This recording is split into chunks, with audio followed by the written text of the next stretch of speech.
Hello, this video is looking at task 5 of the second AAT sample assessment for credit management. So 12 marks, but deceptively difficult. A few little points here that, I don't know, see what you think. So this task is about the techniques available to collect debt. Complete the following sentence. Now, in order to petition the court for a winding up order. So immediately I see winding up, I know I'm dealing with a company and not an individual. So this is not the same as a bankruptcy order.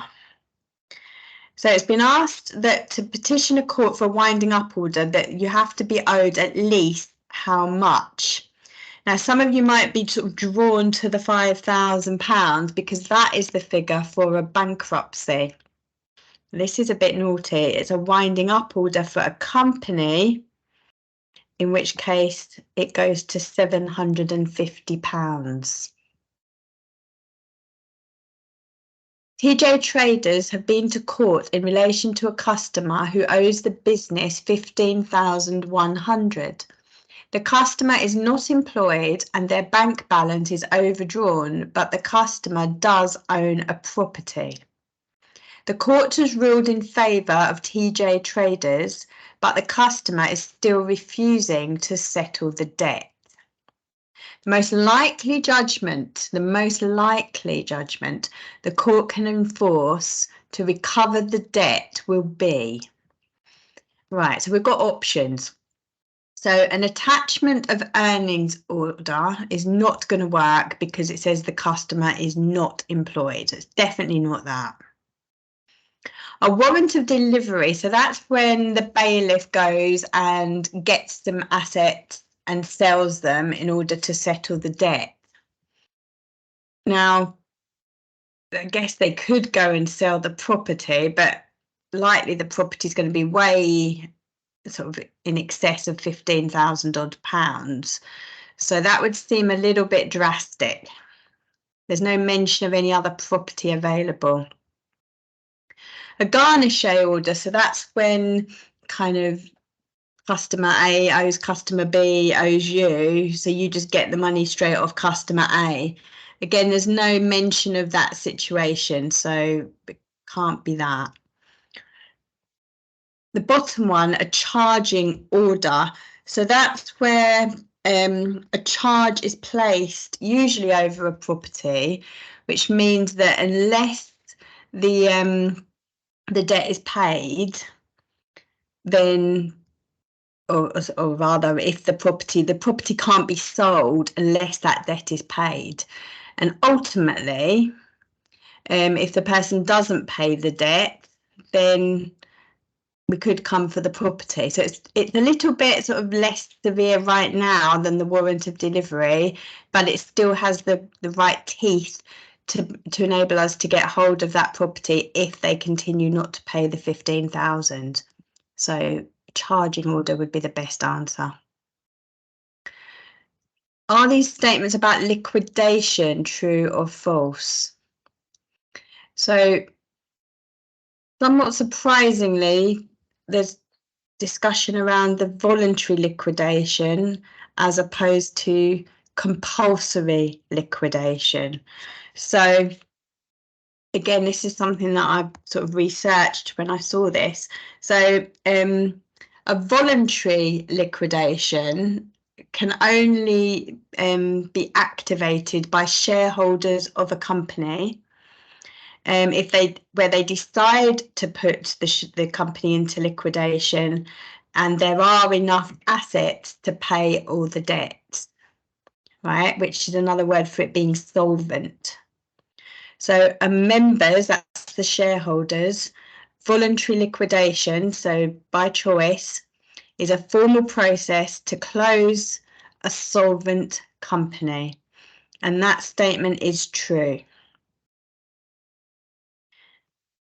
A member's voluntary liquidation is initiated by the creditors of the company.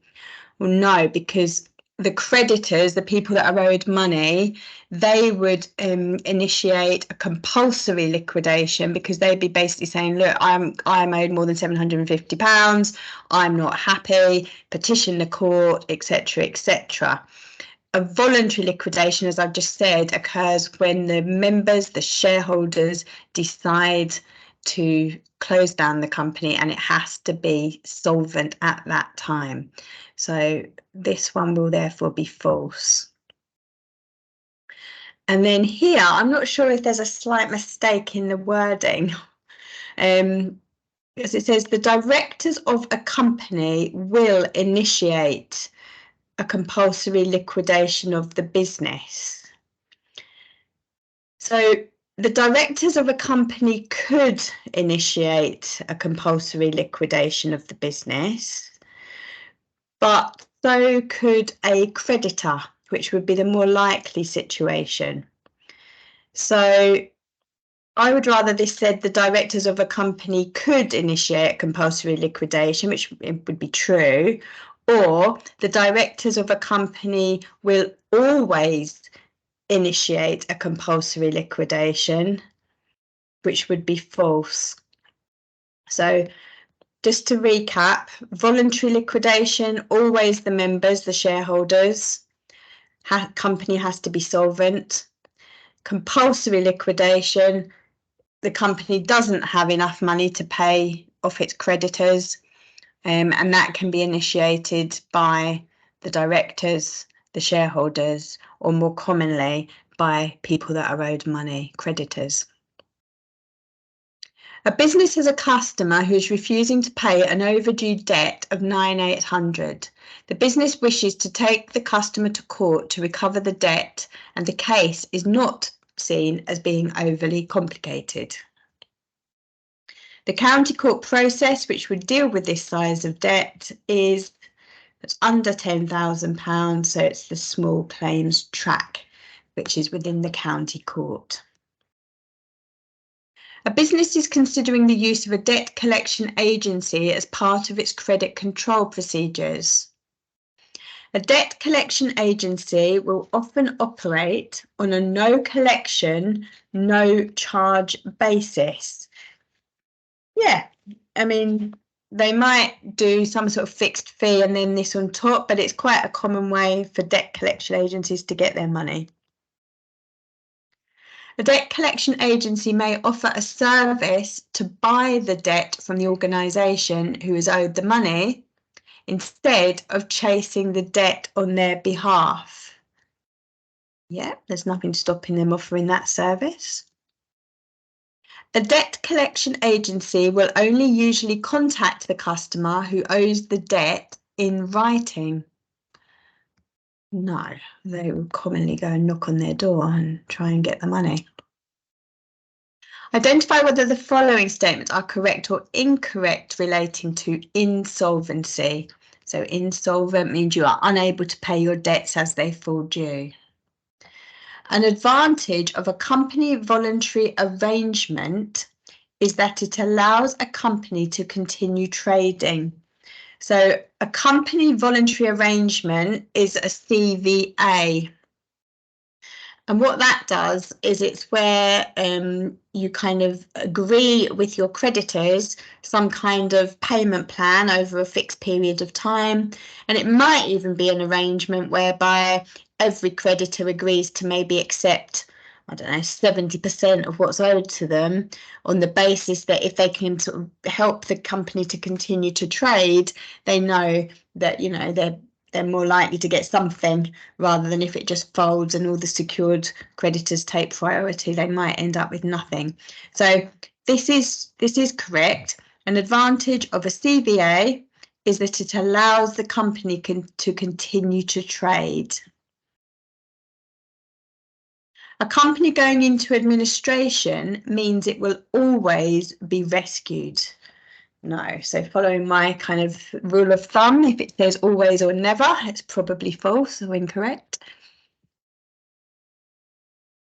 If an individual is declared bankrupt, then this will be disclosed on public record. Well, yes, of course, because the that has to be known. If you do a search or a credit search, then it will show up if someone has been declared bankrupt. Okay, and that concludes that question.